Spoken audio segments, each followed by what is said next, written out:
Okay, I think we should start. Yes, Sure. Mariella? Okay, Yes, yes, all yes. right. Good afternoon to our local participants, and good morning, early morning to our participants from the Philippines if they made it to our session. Welcome to the second session of our webinar series on aging well and thriving in place. Just a few reminders. Please mute your mic during the session to decrease distractions, and please send your questions to me using the chat box or the message box. Today's session is called Accessibility and Aging in Place. Our speaker is a very accomplished occupational therapy consultant with more than 10 years of management experience in rehabilitation services. Currently, she provides occupational therapy in home based settings in DC and also holds licenses in Maryland, Virginia, and New York. She has expertise in home assessment and home modifications and has collaborated with the DC Office on Aging and implementing the Safe at Home program, which provides safety adaptations in or around the homes of qualifying seniors and adults with disabilities. Additionally, she conducts home accessibility and safety evaluations for private clients who opt to thrive in place. She advocates for older adults, has served in leadership capacities in various settings. She completed her bachelor's in occupational therapy from the University of the Philippines, Manila, and also holds a master's in business administration from the Instituto de Empresa Business School in Madrid, Spain. And she just told me that this is her passion uh, as an occupational therapist. So, everyone, please welcome Mariella Zuniga. Thank you, Jelly. So, um, good afternoon, everybody. So if we could have the slides, please, Ria. I'm not seeing it on my screen.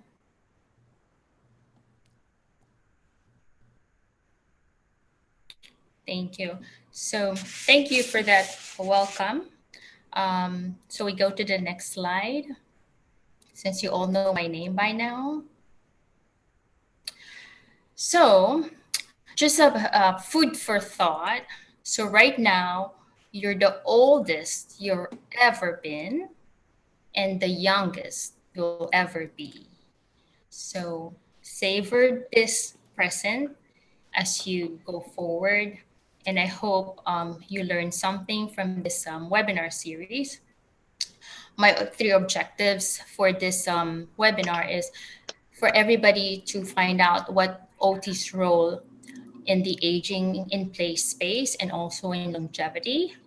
Also, to give you simple solutions that you can implement now or how you could plan for in the future. And also give you like bite sized pieces on how to look at your longevity since you are planning to age in place. Next slide, please, Ria. Thanks. So I want to touch on the ADA because back in July 26 is the 30th year anniversary of the Americans with Disability Act. So for persons with disability, we don't want to say disabled person because it's still a person. I just want to change that mindset. So a person with disability or a person who is just differently abled, there is a law that prohibits um, they're not included in work. They should be. This is a law that protects them, that allows for reasonable accommodation in their workplace, whether in in the office or accessing the workplace, so that they would be able to complete their work or manage their work. Also, the law allows them to access passageways in order for them to get to the work. If you notice, our buses has that kneeling capacity in order to get people to and fro. Also, certain facilities like public facilities like the bathroom is more accessible now compared to before. And also telecommunications, if you see, we have those signs that indicate that it should be like accessible for those hearing impaired.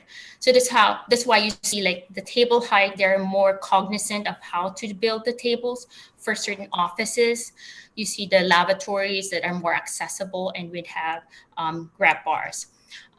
The public pools, they have those lifts that allow people to also access pools. So those are some of the changes that has started since 1990. Next slide. So again, ADA is different from the IDEA, which it's a IDEA is for the educational part for students and individuals with disabilities that allows them accommodation in school. The education part is a entitlement. So the schools, the public schools and schools, they have to make that accommodation. With ADA, it's reasonable accommodation for a person with disability to be able to do their work. But there are certain limitations to this also. So these are on the slide are some of the guidelines that the federal government are required to make accommodations, businesses, and also privately run companies that have 15 or more employees. So the next slide will show some of the conditions that are that would qualify for ADA. So I hope you see this. So these are some of the conditions that typically qualify for ADA. So if you notice, there is the OCD. So it's not just the physical disability that is being considered, but also the mental disabilities and such. However, even if they have reasonable accommodations for this, I know some people, they would have that kleptomania. Well, that part they won't accommodate. Substance, if you abuse substances, then you're not qualifying for this. Interestingly, some people with the anti-maxers, I'm just going to mention this, but I don't want to get political. So they would say that they don't have to wear a mask because they have conditions that qualify under ADA. And then you can't ask them their condition because of the HIPAA component.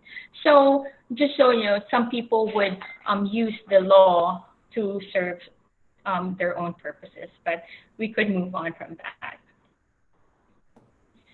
So just to show you, accessibility and universal design play or meld together. So what are the principles of universal design that we see in accessibility? So it should be equitable in use. So that means that anyone with varying abilities can use it, whether you have a physical disability or difficulty with reading or such, it should be equitable for use. There's a flexibility in use for it, whether you're short or tall, whether you're left-handed or right-handed, it should be flexible for someone so that it makes it a universal design. It should be simple and intuitive, like it accommodates language and literacy. So it doesn't have to make you read in Spanish or in Greek, but upon seeing the sign, you know that, let's say the sign in the bathroom in the airports, you know that it's going to the bathroom. It's perceptible information. You see the hand dryer in the bathroom. So it's intuitively, it talks to you that you put your hand under there and then it would work. So some of the designs that you may already see, the button that is easy to use for wheelchair-bound individuals, the wide axis lavatories, the handheld shower, the lever handles. The other principles are tolerance for error. So it shouldn't be too hard to use, and it should be sort of foolproof, but again, not everything is foolproof. But it should have like a fail-safe feature at the very least. And then the low physical effort, let's say we now see like the irons that slide when you iron clothes. It sort of glides over the clothes. It used to be, it has like traction or friction. The size and space for approach should be good. It allows you to be able to turn the wheelchair through the door, and around. You have enough circulation space in the bathroom. So that's are some of the principles for universal design that we see.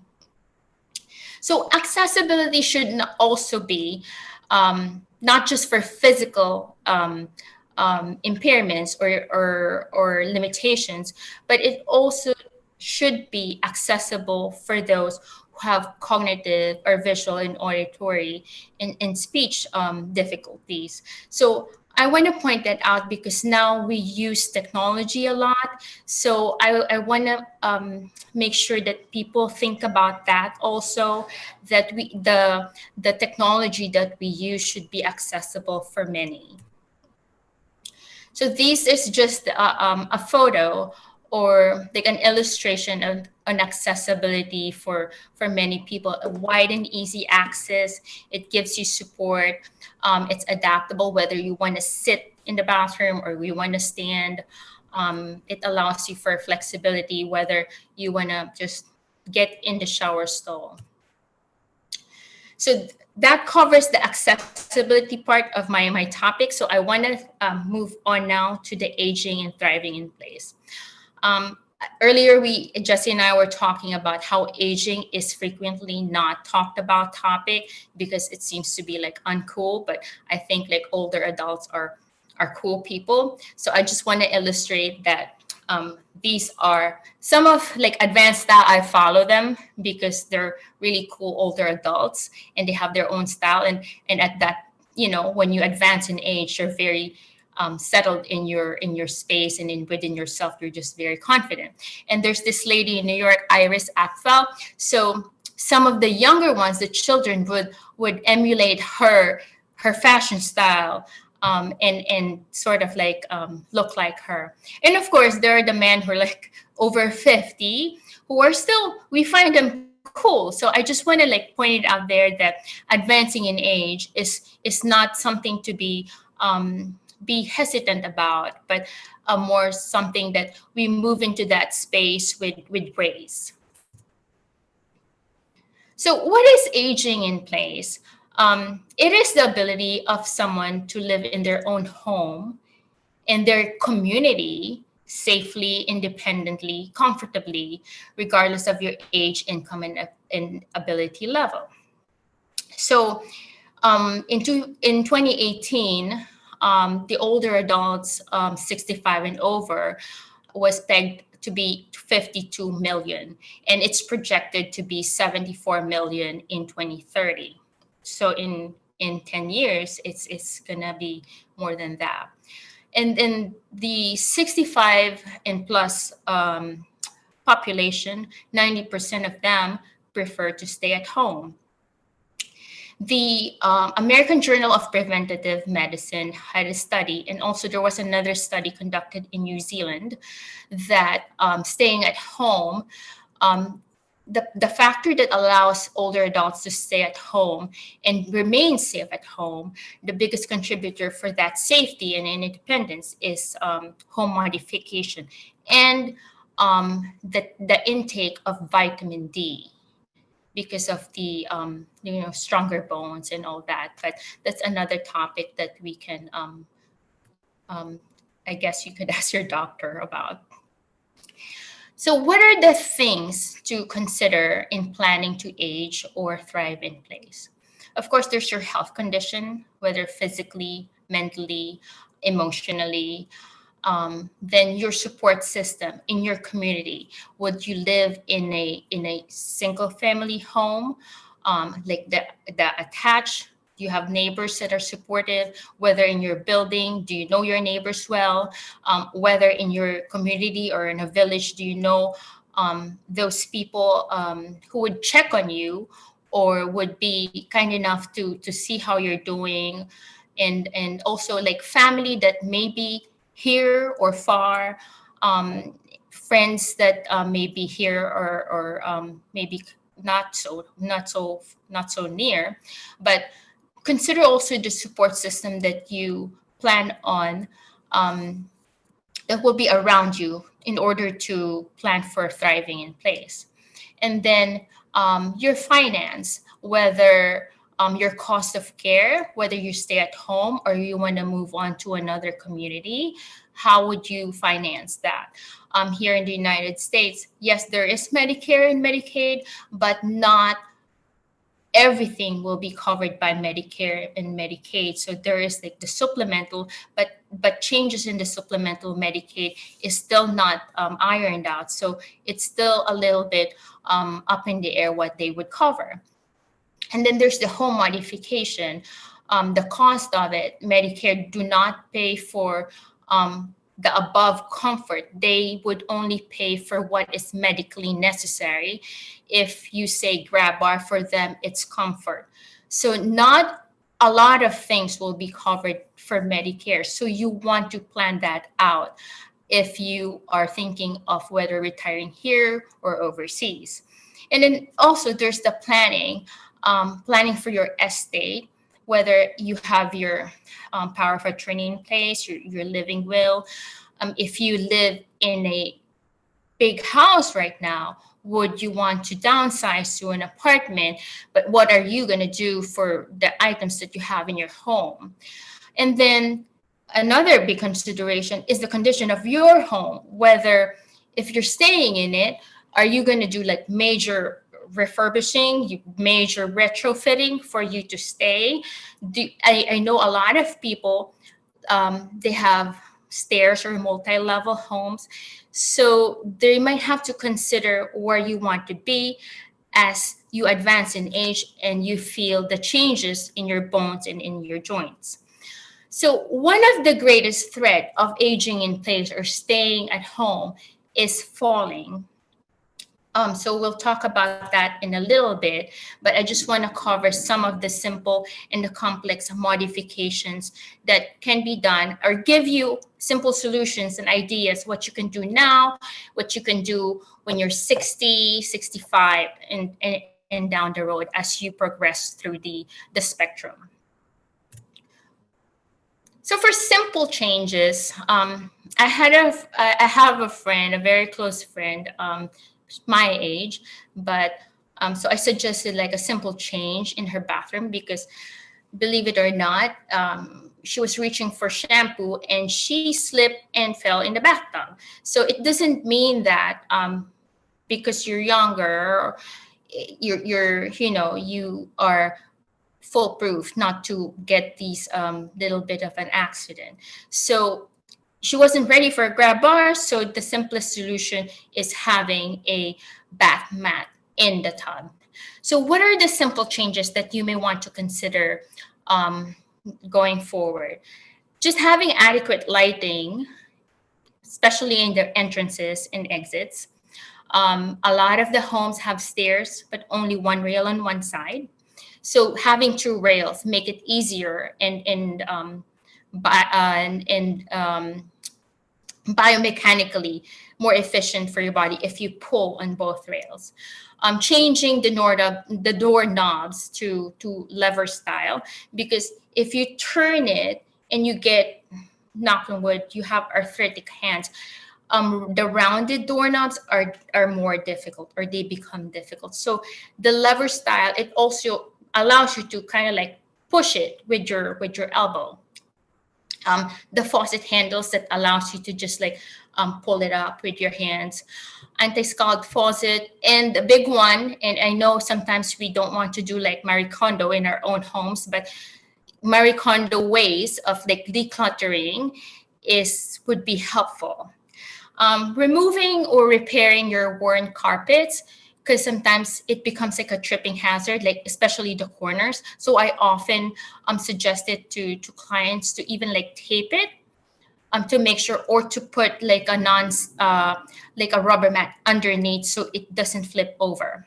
And of course, there's the grab bars, your adhesive treads in the shower, or putting a bath mat. If you like the stairs, I had another friend, also not so advanced in years, but he slipped on their stairwell. So there are non-slip threads that you could get in Home Depot.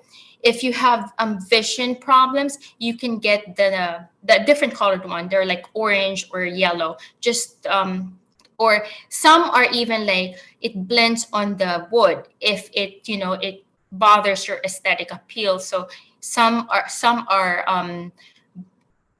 kind of looking like a wooden. So, but something that you could put on the edge of the stairs would be helpful to make sure that you don't slip.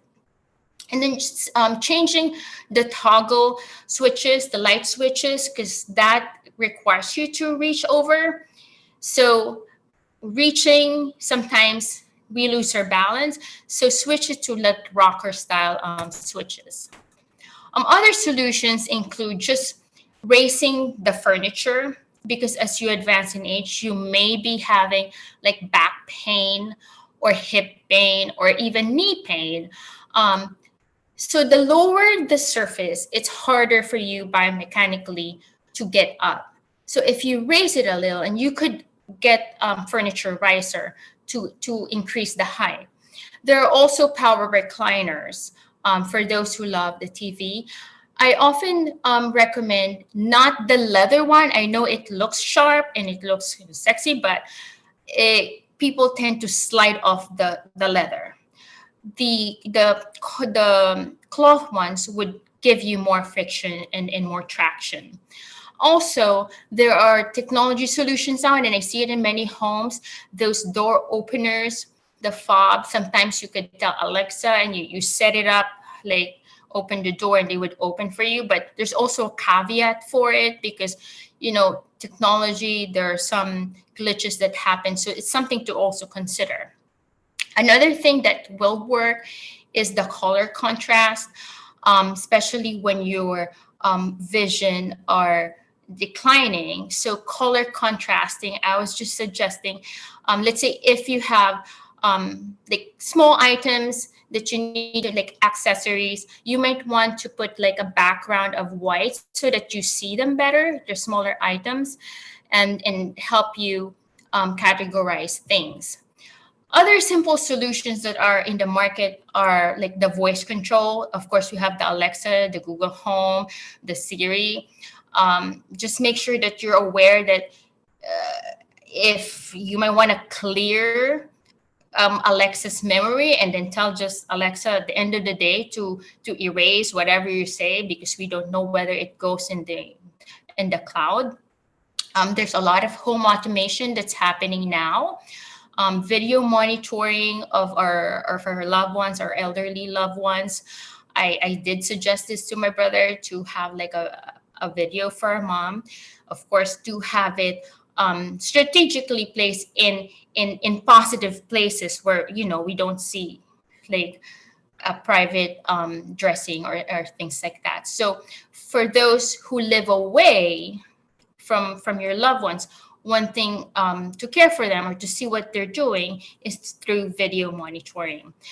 There are also like activity motion control technology that's coming out. Is like if they don't send someone who usually pass through the hallways, they sort of send an alert.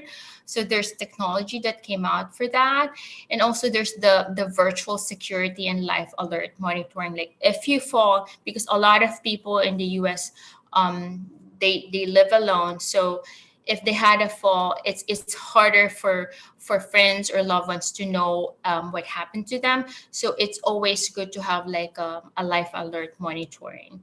And for those who have, you have to press it longer. I know a lot of my clients say, well, it doesn't work. You have to press it at least 5 seconds in order for the signal to travel to the home base.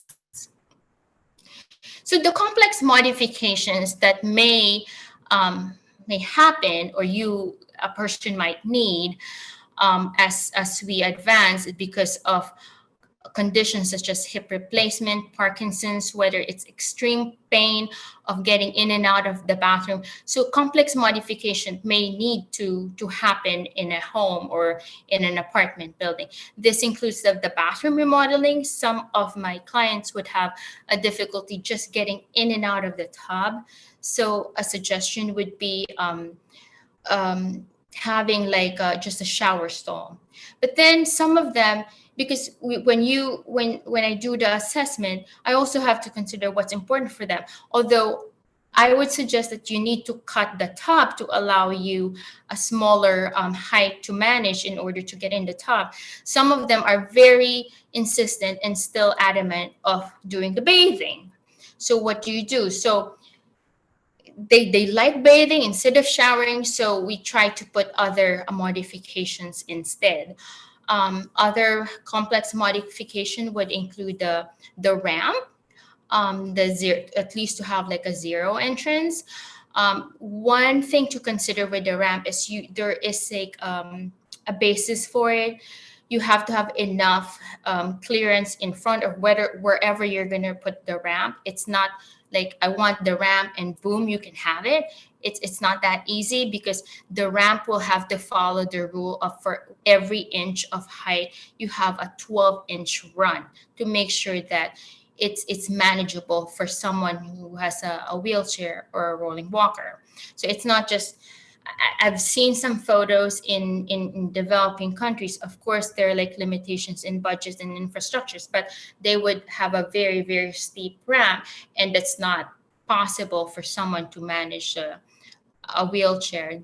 There are standards that we need to follow. Also, widening the doors to at least 3 feet, or at least, let's say, 27 inches. Um, Most of the apartments here in DC, going to the bathroom, it's tight, so it's harder for my older adults patient to manage that. So we have to find ways to kind of maneuver. But again, maneuvering would entail a lot of movements, and sometimes in that maneuvering, the lady or the gentleman would fall during the night when accessing the bathroom. So widening the door, that's a major repair, because you also have to consider the integrity of the walls and integrity of your home. And then creating a level flooring in case the individual would have to move on the first floor, because the second floor is no longer accessible or very difficult to access. Some of my folks have COPD, so just going up like 5 steps is difficult for them, or they are in extreme pain that going up and down the stairs is just very excruciating. That the next choice would be to move the bedroom in the first level. So, but if you move the bedroom, is there a bathroom that would also be accessible? And then other things that may need to be altered is the kitchen. Are the countertops and cabinetry accessible for you? Adding space in between, underneath, to allow for maneuverability. Also, the sliding shelves. I know there are like a lot of good ones now that come out, the modern homes. They you just push it a little and then it juts back. And then also switching to induction stovetop, so it you kind of like slide your pots and pans. So those are some changes that are available in the market.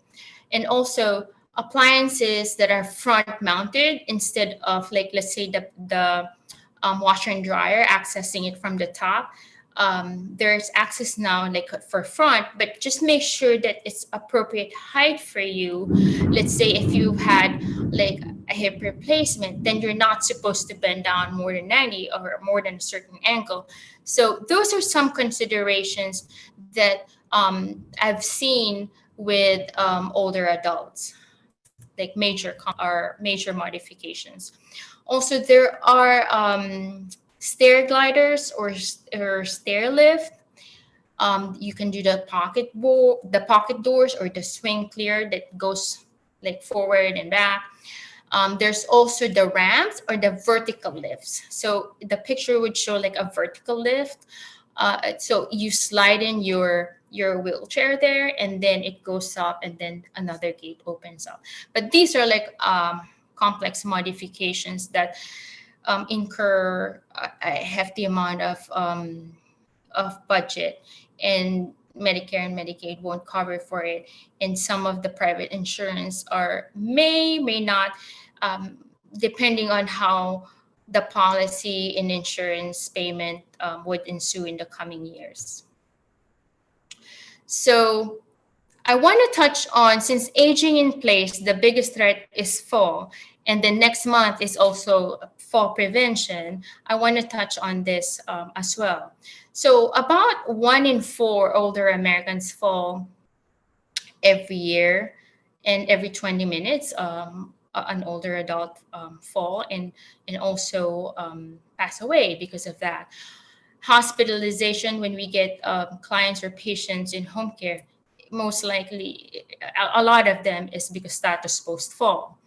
And another thing to consider, if you fall, there's a big chance that you're gonna fall again, so you want to like prevent that. 1 in 5 of the falls result in a head injury, a fracture. So a lot of money is spent on acute care because of falling. And if you're predisposed to, if you have dementia or incontinence, Parkinson's disease, and other chronic condition, the likelihood of falling is goes high. And as we progress in age, the likelihood of it will happen. And 85 and older, a lot of the falls happen in that spectrum. So for now, what can we do for fall prevention? So when you see your primary doctor or your nurse practitioner, ask them to do like a fall screening, and ask yourself whether you feel unsteady or fearful when you're walking or standing. Do you have worries of falling, or have you fallen in the past year, and if, have you had any injuries? So those are like simple questions, and asking your false confidence whether or not you may want to explore interventions for fall prevention. So if you deem that you have like gait problems or strengthening problems or balance problems, you may want to get a referral for PT or go for outpatient PT. There is an evidence-based prevention involving yourself in Tai Chi. It's been proven that it helps with your lower extremities and balance to prevent falls. It's Tai Chi, and also there's a New Zealand program, the Otago program. You have to enroll for it. There's like a PT component, and then you're being followed for the next month or so. So these are some of the interventions that you could get into for fall prevention. Then also, have your medications assessed, because some of the medications um, counteract each other, and they may cause some dizziness. This morning, I had a lady who just um, got very dizzy, and so we had to call the doctor and ask. And then there's also, of course, that's where OTs come in, the home and safety assessment for accessibility and assessing the home hazards. Then check your blood pressure, the orthostatic blood pressure, as you change position. Sometimes, case in point, that lady I was seeing, like changing from lying down to sitting, the blood pressure would drop, so she gets dizzy. So allow yourself to have some like 2 to 3 deep breaths to make sure that you find your balance before standing. And then standing, don't just like go forward, because you might fall midstream. And I've told a lot of my clients about this. Like, just don't go fast, just feel where your balance is. I mean, there's really no urgency, unless that's why a lot of the falls too happen when going to the bathroom, because of the urgency. But if you could give yourself like that 1, 2, and 3 breaths, just to get your blood pressure stabilized. And then check your visual acuity to make sure that the depth perception is okay. Check your footwear and your feet, those with bunions, um, deformation, it's the balance becomes off. And then there's also the vitamin D intake. So if your primary doctor could assess like your level, so there has been studies conducted that low vitamin D might contribute to falls. And then of course the comorbidities, if you have like Parkinson's, Alzheimer's, and sometimes even diabetes and depression, they might contribute to your risk for falls. So I also want to touch on the technology and innovation happening in the aging space. So for us to age in place, now, especially now, a lot of technology is coming out to help the older adults and those who are planning to age in place. One of the things that pop out for me, like 2 years, I think it was 2 years ago, because I've been involved with the aging 2.0 space, and they have like these robots that help with the older adults combat isolation and loneliness. So the first picture is like LQ. It was very interactive. They tell you like, oh, you need to call your daughter now, or oh, it's time for your Tai Chi, and it tells you like reminders, medication, etc., etc. There's also like the Oscar for seniors, so it's also like monitoring. They So family members get into that, and they would be able to help you with your medication, whether you need like grocery and like it helps you with your engagement also. The technology should address communication and engagement. It should allow for um, making sure that you still get in touch with your loved ones, or at least feel not isolated. It should also address your health and wellness. That's why a lot of these technology that are coming out, they try to do remote monitoring and also medication management, and sometimes like case management for nurses. Learning and contribution, a lot of them would allow you to find out what's going on in the community, and help you engage in that community. And of course there should be safety and security. There's another startup that came out, and it's very interesting. It's called Silver Nest. It allows for kind of like de-isolation, because it helps the older adult in share the space, share their homes to, let's say, a younger generation who also would contribute in, kind of like looking after that older adult, and at the same time, the older adult gets some reimbursement for that stay. So it's I have like a slew of resources that we could send to you after this presentation. But I just want to let everybody know, but that there is technology and innovation out there for the older adults. So these are some photos. The one on your left is like the Rudy robot. It's also for engagement. As you know, things are moving now to artificial intelligence. In Japan, they do a lot of caregiving with robots, because there's a boom of older adults coming, but then the caregivers are not there. So the robots, the AI are coming into market. Of course, there's like Alexa, Google Home, etc. The cameras where you can monitor your parent, and then the false alert that are also available and have evolved through time. So those are the aging well and aging in place and technology.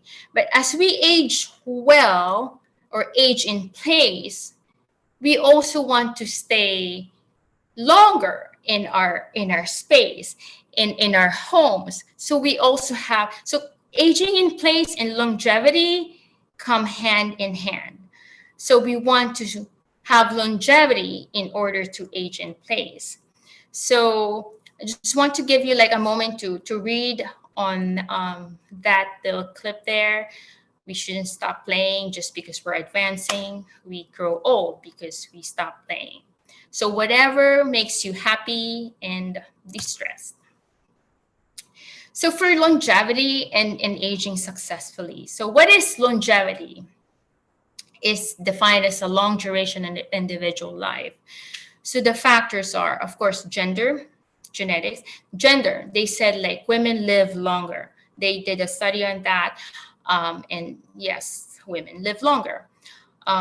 Genetics, of course, that's a biggie, but genetics, what we have is what we have. It's very hard to change. So the as we go down the list, then we talk more. The prenatal and the childhood conditions, um, individuals in utero, or if you have like childhood condition that becomes difficult to manage, then of course it affects your longevity. If you have, let's say, progressive diseases you that you incur childhood, some of these childhood conditions would have like an end life, unfortunately. They say if you get like higher education, you tend to live longer. It's because you have access to education, access to um, resources, because you're better educated. Of course, the socioeconomic status, it allows you for a different lifestyle, access to medication, access to medical care and whatnot. The ethnicity and the migrant status, they say that depending on where the migrant is and where the country they went to, it's kind of affect the longevity factor of an individual. And then there's the lifestyle and the medical technology. I put an asterisk on that because the first six, it's very hard to change. The last two, we can do something about it for our longevity. So I want to give you the idea that there is this. I'm not sure if some people have heard of the blue zones. There's this book about blue zones. So the blue zones is where most of the centenarians live. So if you could look at it, 3 out of the 5 are in islands, in Japan, in Sardinia, and in Greece. So they found most of individuals living over 100 are in these places. So what helped them live longer? Of course, we have heard about the Mediterranean diet, that prompts you to eat more fruits and vegetables and all that. So you just look at the illustration, so you can have an idea of how you're going to cook tonight. And then there's the Okinawan miracle diet.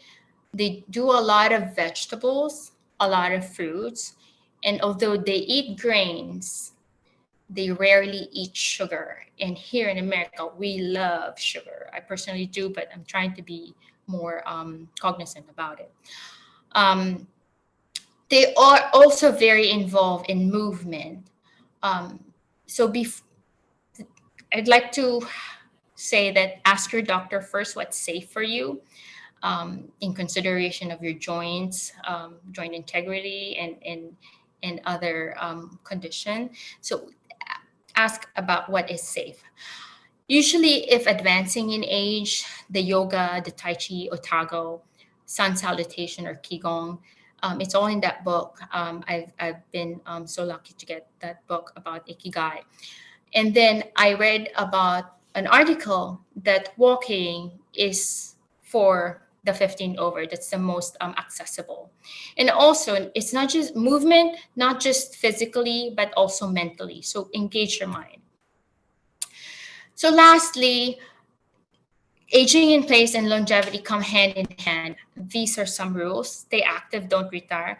You may leave the workforce, but find something that motivates you, that you're passionate about, that you want to get up and start your day with.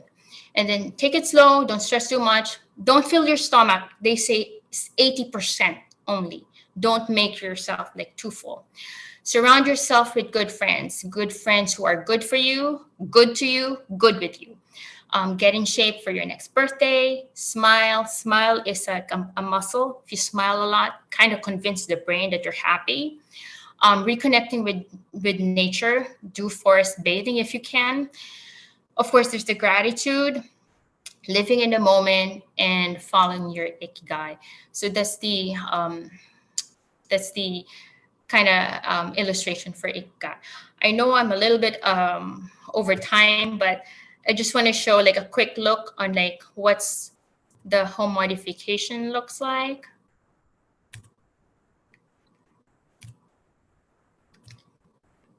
So that's the anti-slip threads, the railways, the double grab bars, because some of my folks don't want to give up the shower, the bathing, and like the railings for outside, the stair lift. And if you have questions, that's my contact information. And that concludes my discussion. Right. Okay, thank you so much, Mariella. So if you could stop share. Yeah, thank you. So everyone, if you have any questions, please type it on the chat box. In the meantime, I have a couple questions. So Sure. during this time of pandemic, how do we help our seniors adapt to sheltering in place? My mom is Hmm. she used to be very active. She's 85 years old, but she has a lot of social groups, church and other groups, and it's hard on her. But yeah, She it's hard for, understands that she has yeah. to stay in place, but it's really hard. Um, so I encourage a lot of my folks to I know it's harder for them to do the Zoom or the, but if you could do like FaceTime, Hmm. that's one thing, just to mitigate the isolation. If you're able, physically able, walking, because just of course with a mask, um, and then what interests you, whether it's gardening, cooking, art, do it yourself project, whatever helps you manage or feel productive for that day, then do it. If you like crafts, fine, but I know some folks would delve in the television for a long time, but if you could tell yourself just 1 hour, it's enough, and then do something else. Hmm. If you like cleaning, then do so, or tinkering with something. But what makes you feel relaxed for that day? And a lot of engagement with friends and family and calling, that helps a lot. Hmm. Thank you. We have a question from Karen. What insights of virtual reality for older adults are being implemented today? Maybe she be yeah. Yeah, there is this technology. I think it's River or something. They have this.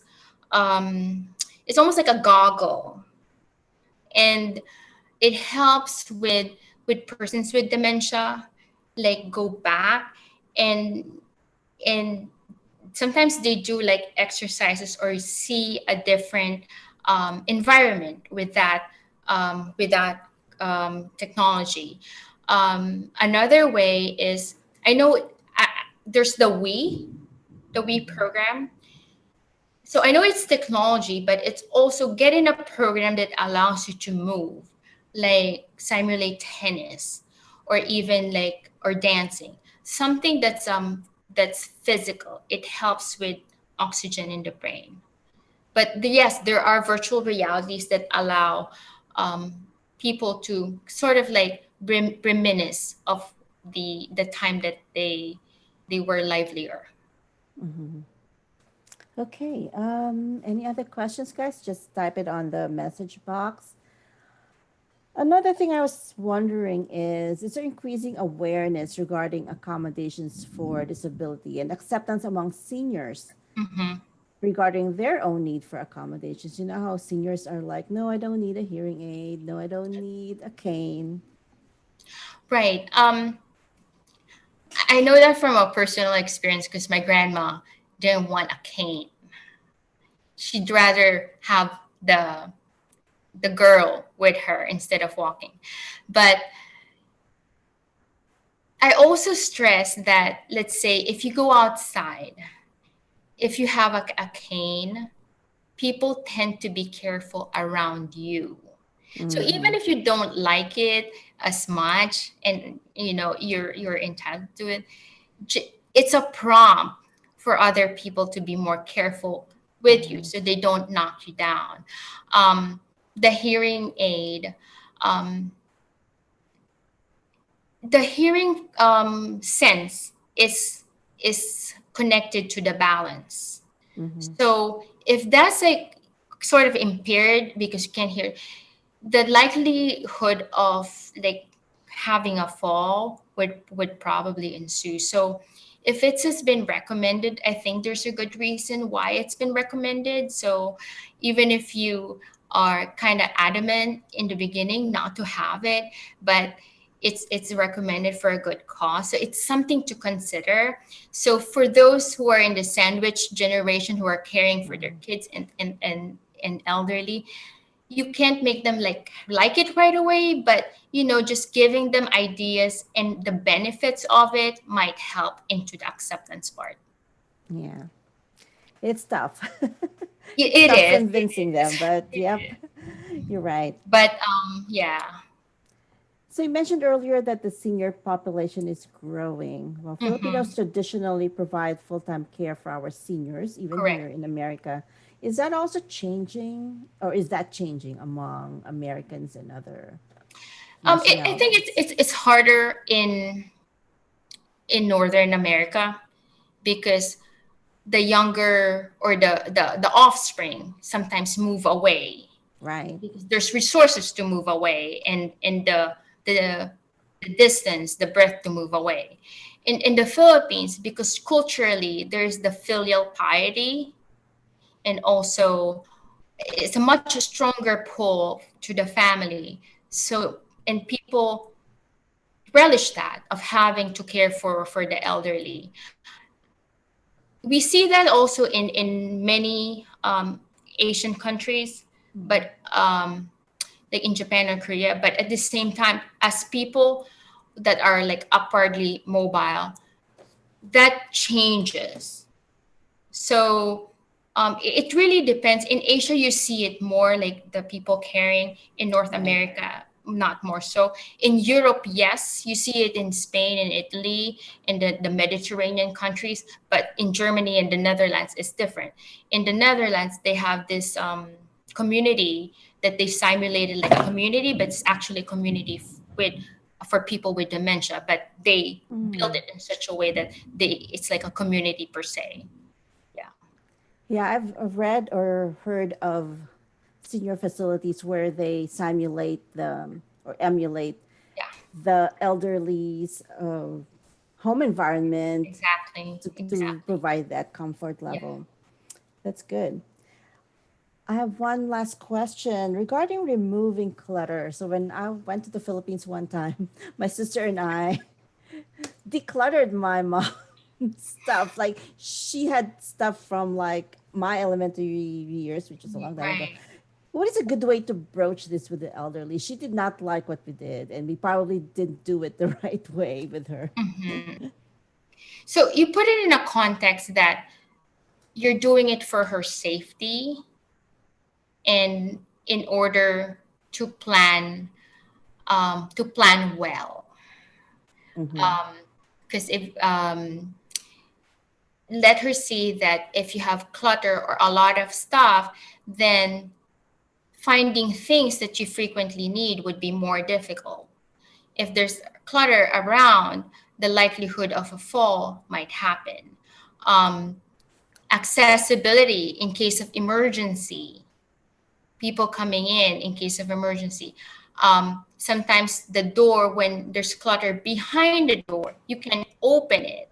Or that's why sometimes I would suggest that instead the door opening inside, to change the opening to outside, because if somebody falls behind the door, then you can open it. Right. So put it in the context of safety and planning well, Mm-hmm.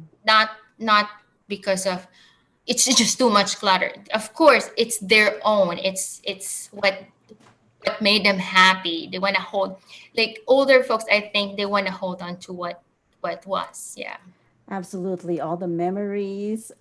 She was so yeah. proud to show us our old pictures, our Right, old right. school cards, grade, Yeah.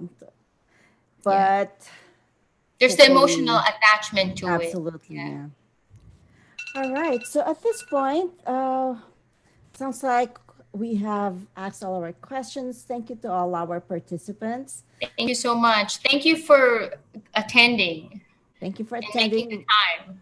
Whether And I you hope like it, whether you like it or not, we will all age at some point in our lives, and that's our goal, right? To age gracefully rather than to die in one's youth. Thank you, Mariella. I want to commend her because she is new to UPAA DCMDVA, but she just jumped in and started helping out. So thank you. You're a wonderful resource to our thank you. association Thank and you. Thanks community. for having me. And please join us next Wednesday for Dr. Modesta Rivera's session on staying in control of your bladder as you age gracefully. This is for both male and female patients. And next Thursday, we are also having Dr. Nanette Kion to provide us with medical updates on COVID 19. Thank you so much, everyone. Thank you, Mariella. Thank you, all our Thank participants. you. Thank you. Thanks for letting me share.